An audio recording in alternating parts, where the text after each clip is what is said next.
5 simple tips to teach a child to read you didn't know about. Tip number 1. Classify the genre. Once your child is around 5-year-old and can recognize the difference between real and make-believe, I would suggest starting to help your child understand different genres of books during your reading time together. This might seem complicated, but it's really not. There are around 5 different genres of children's books that I would encourage you to point out to your little one. Of course, you can use the term type rather than genre if that is easier to remember. Non-fiction, real stories or facts about animals, places, people, etc. Fantasy, make-believe, can't happen in real life because of magic, talking animals, etc. Realistic fiction, a made-up story, but it could technically happen in real life because the characters and situations are believable. Alphabet books. Song books. When children classify a book into a certain genre, they have to first summarize the book in their head and recall details. Then they have to use that information to decide which type of genre that particular book fits into. Finally, your child will be recalling details from other books in the same genre, making connections between the two. This simple activity that might take 5 to 10 seconds of your time after reading a book, but it certainly packs a punch of thought and processing in that young brain. Also, it's important to note that not all books will fit into one of these genres, especially books that are considered phonics readers. I would suggest that you do this exercise only with high-quality children's literature, not with books that are attempting to get your child to sound out on their own. Most picture books found in children's libraries will fit into one of these genres. Remember, our goal is for our children to learn to comprehend what they're reading, otherwise our reading will honestly do them little good. When we encourage our children to think about and process the book we've just read together, we are inadvertently modeling what we hope they'll one day do independently. Tip number 2. Word families. To put it simply, word families are words that rhyme.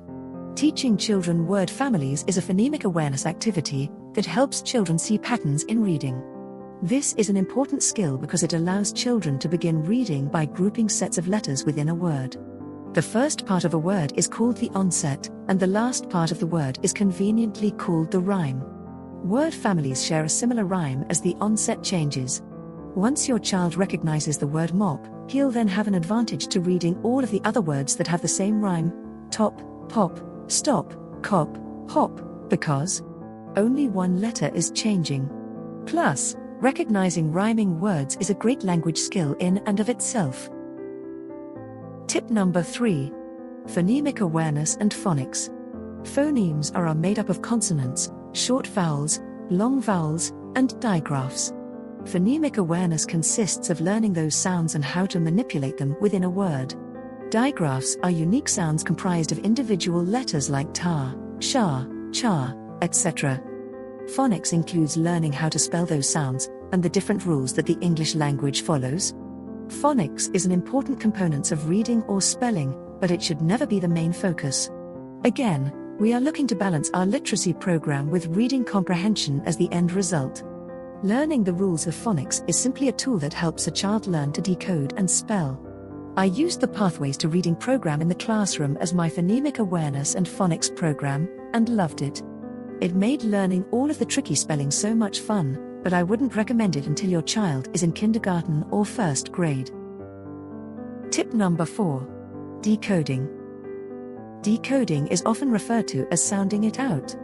This is an important element in teaching your child to read, but it certainly isn't the most important. Once your child knows the sounds each letter makes, which is taught in real, meaningful situations, she is ready to begin putting words together.